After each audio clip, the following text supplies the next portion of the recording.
Hello, everyone. Thank you so much for joining me today on our wonderful North Star 825 adventure. Today, we have just left the site for the Battle of the St. Gabriel River, and I'm headed over right now to a place that's not too far away. I'm so lucky to have so many really cool, like historical landmarks and places around that really shaped what we know today as California. So, where we're headed today is the house of the last governor of California when it still was under Mexican rule. His name is Pico. And if you know LA at all, you know that there's Pico Rivera, there's Pico Boulevard, there's the Pico House in Alvera Street in downtown LA, and he is just a very prominent name all over the place. So this is the guy that actually is behind all of that. So let's go ahead and keep on with our little journey here, and I'm riding a Super 73 RX. This one is in the carmine red. I love my pink gloves and my pink jacket. These are Joe Rocket gloves and jacket, and man, the suspension is awesome. We just had a lot of rain, so the rain has really kind of taken its toll, as it usually does, on our streets. Like the potholes get just crazy. So it feels like, they're constantly having to fix the streets year round, because by the time they fill up the streets or the potholes and another big rain comes, it takes years, it feels like. But yeah, we had a few days of really, really hard rain a couple weeks ago. And it's a gorgeous day though, Sunday. And I am super thrilled and happy to be showing you guys this next historic landmark. I'm currently on Bluff Road. Bluff Road is, it kind of divides up Montebello. It's like the last street between Montebello and Pico Rivera, over to the west, or sorry, Pico Rivera is over to the east, and Montebello, East LA, and all those places are over to the west of this. Bluff Road, as you know, Rio Hondo runs right along it. I used to live on Bluff Road, and it was the coolest because, like, when we would get a lot of rain, the river would be full up, and it would just be go a little Carrucho. Okay, thank you. The the weather, rather the rain would fill it up, and it would be really cool because it would be like I had riverfront property, but like waterfall riverfront property. It was an apartment. I lived upstairs. It was really cool. And then when we had the Santa Anas rolling through, the actual wind would be howling.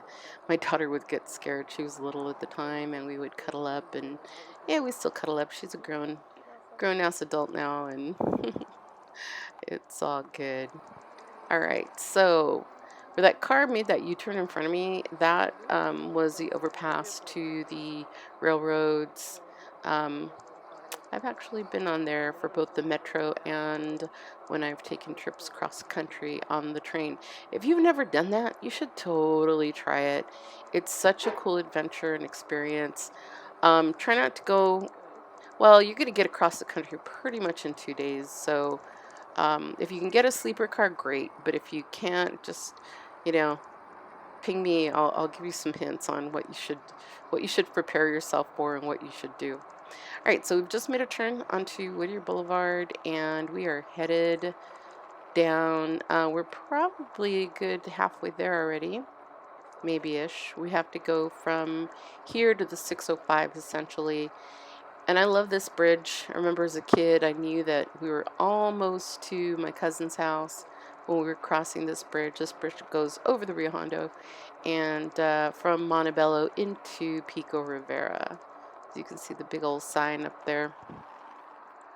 Still a little ways to the San Gabriel River crossing, but I mean a little ways, just like maybe 5 minutes or so, if that. But it's such a cool spot where we're going. I've been there several times on the grounds, but only a couple of times actually inside the house. I'll tell you more about it as we get there, though. So this is Pico Rivera. On the right here, where we just passed those buildings, when I was a kid, there was a roller derby rink right there. And I always wanted to go, but I never did. So I just knew that they would do, if you don't know what roller derby is, look it up. It's like wrestling on roller skates practically. You're trying to run the circuit round and round and not get everybody off. The other thing that was here in Pico on the right hand side here was rather a drive-in. It was there up until, oh gosh, I don't know how many years back now they knocked it down to make all these retail stores. But we used to come out here, and I remember as a kid, I think I saw like my first Star Wars movie out there. And then as I got a car and such, we like my cousins and my sisters and stuff would come out with me, and man, they would charge by the person, so we would stuff people in the trunk. Everybody did it. It wasn't just us. Like, it was so much fun. Like, that's not the first time we had people in the trunk either. That's a long story, whole other story. But a lot of fun, a lot of fun. So let's see what we can get up to here. All right, this is Paramount Boulevard, and we'll keep going from here down to Rosemead, and then just past there as we cross the river, we'll get to our destination.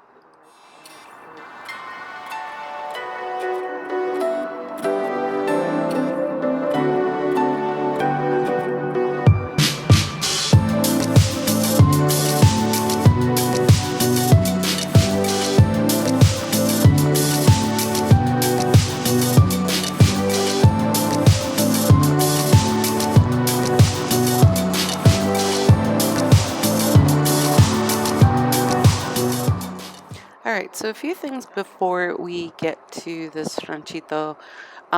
This is a state historic park. It is on the national or the California registration list as number 127. So feel free to go look that up. The other thing, just kind of an interesting tidbit about California and the Southwest states. We we kind of tend to think that California and the Southwest states belong to Mexico for a super long time. The fact is that California, I'll just say California, but it really includes the Southwest states, only belonged to Mexico for 25 years before it became a territory of the United States. And then a few years after that, it became a state. So, if I'm not mistaken, it became a state. I'm going to say something wrong here, so I'm gonna get back to that. But in any case, before it belonged to Mexico for 25 years, it actually was part of Spain's territory for 400 years. So 400 years under Spanish rule, and then 25 years under Mexican rule, and then it lasted maybe 2 or 3 years as simply a territory of the United States, and then finally it became a state in 1950. All right, so yeah, September 9, 1950 is when it actually, 1950, 1850. I'm smoking, guys, sorry. September 9, 1850. See, there's the paramedics that came to tell me, you're wrong, it's not 1950.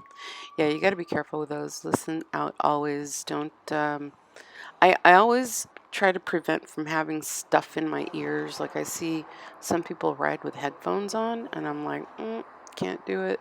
I need to fully be aware of what's going on. It's preferable, I think, to have like a little speaker hanging from the front of your bike or something, or somewhere on your bike if you want to listen to music.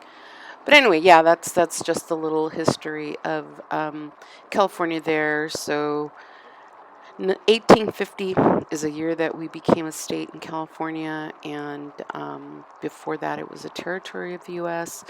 And a little side note on top of the side note is that when it became a territory, there was a treaty called the Hidalgo Treaty that was signed, and Pio Pico had many siblings. I think he was one of 11, but one of his brothers, Andres Pico, he was in the military And so he was actually one of the signers of that treaty that led to the California, at very minimum, becoming a territory of the United States. So we are in there. That's kind of some historic value there. But Pio Pico himself, and his brother, I mean, they were very rich people of their time, and it's interesting to see kind of the different um, historic roles that they each played. Pio Pico was the governor of California, which was then again, like I said, still under Mexican rule. He was a governor twice, I believe in 1832 and then again in the 1840s. Um, and so, as I said, he was the very last governor of the United States when it still belonged to Mexico. He was very helpful toward the Californios, who were the some of the native people that lived in these parts of San Gabriel. You know, you've heard of the Gabrielinos, and there are the Californios, which I'm not really 100% sure, like what the distinction is, and kind of what the divisions are, if you will. I've heard some interesting things and names tossed around, but I don't have 100% certainty, so I'm not going to tell you. But in any case, we are now getting to the San Gabriel River. If you see on the right-hand side, we're going to be going over the bridge that goes over the San Gabriel River. When this thing is full, it's full. It's like it's pretty high. And then there's an entrance right around here where this sign is to the right. As you can see, there's like a little driveway, and you can get into the river path there. So I see people walking there, riding their bikes there all the time. It's pretty cool. And so the Pio Pico, El Ranchito as it's called, is right on my right-hand side here. You can see the ivy kind of covering it. So it was right along the river, which of course is a very normal thing, especially in those times. Everybody lived off the grid pretty much. So it was very important to have water nearby. This place does have a lot of really interesting factoids about, how they would bring their water in, um, and different cool things. The ranch at the time was much bigger, of course, when he lived here.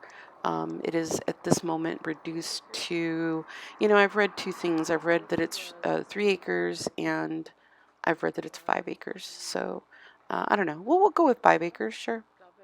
There is the house, guys. Isn't that just like the coolest little thing? That thing on the left that looks like a white volcano, that's actually a bread oven. And since this park is a historic park, it is open to the public and the community. Right now, they're not doing group tours, but they still do self-guided tours.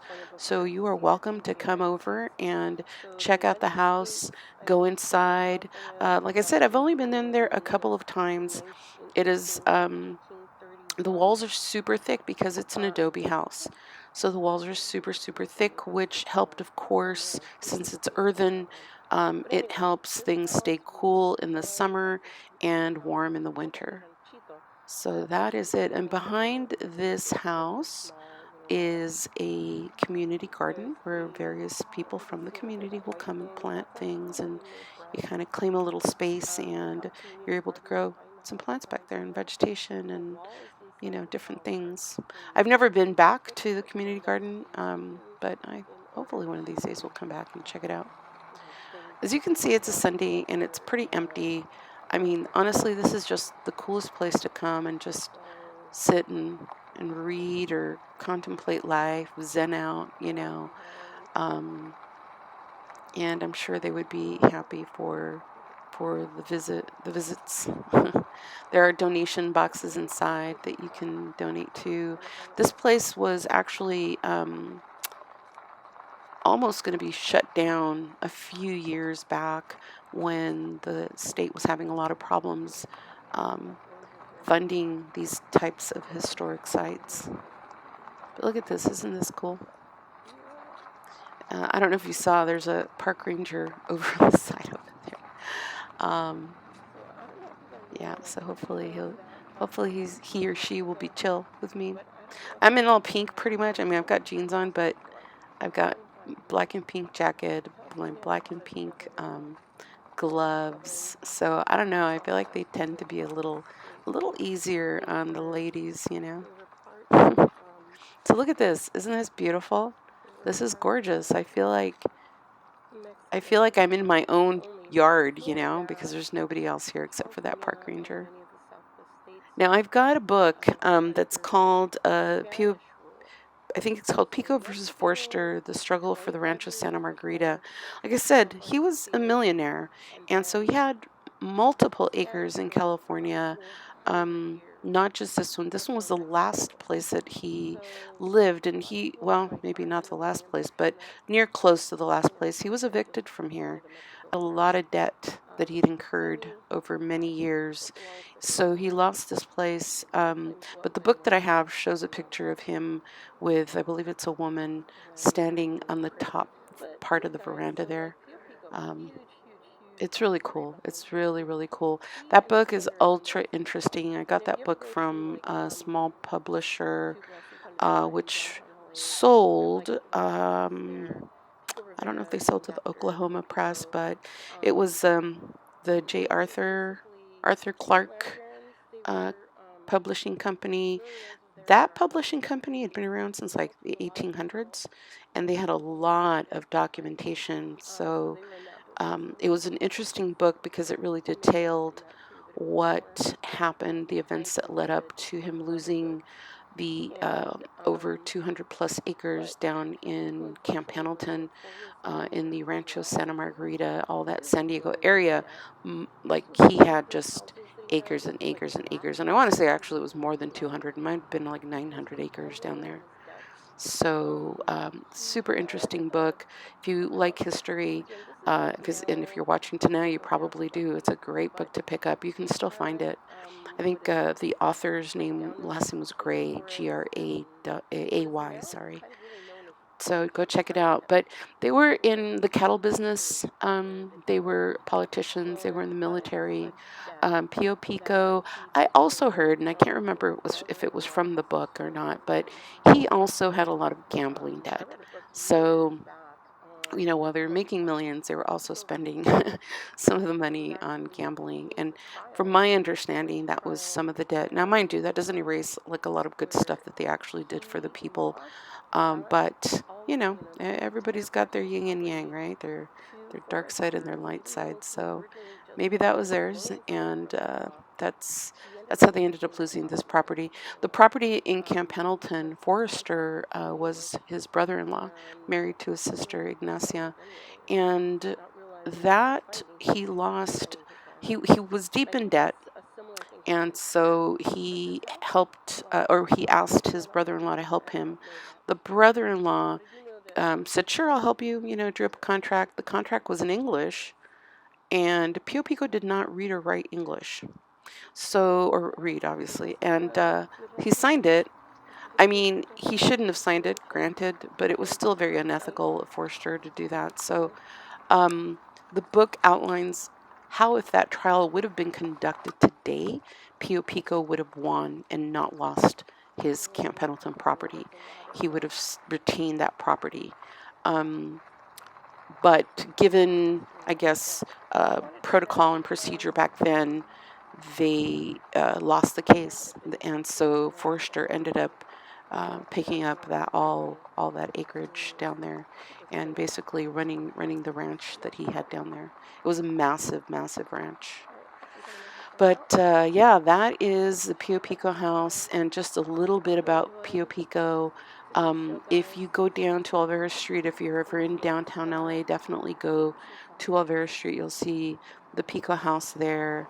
And like I said, the Pico Rivera is named after Pio Pico, and Pico Boulevard, and there were so many people from that era that became landowners. For example, like the Temple family, they ended up getting their land because I forgot the dad's name, but he came over from the East Coast. and I forget where they were originally from, somewhere in Europe, but they came over to California. They married, again, this is under Mexican rule. They married a Mexican woman, and then they were able to attain land grants. And so that's how they kind of amassed a lot of land. These are all like huge ranches, right? Like Santa Monica was a huge ranch, and the lines are a little blurred and tainted now, but all these pieces of land are, oh shoot, oh, okay, all right, I'm all right, all right. Man, I almost bit it. I almost ate mud right there. Okay. Anyway, all these land grants and such. Andrew Boyle, the neighborhood that I'm from, his daughter married one of the temple girls, and I mean, because it, none of this in between stuff was here, right? It was all just a lot of land, a lot of traveling by horse and buggies. Man, there's so much history. But you know what, guys? Thank you so much. God bless y'all. Stay safe, ride safe. Love you. Peace.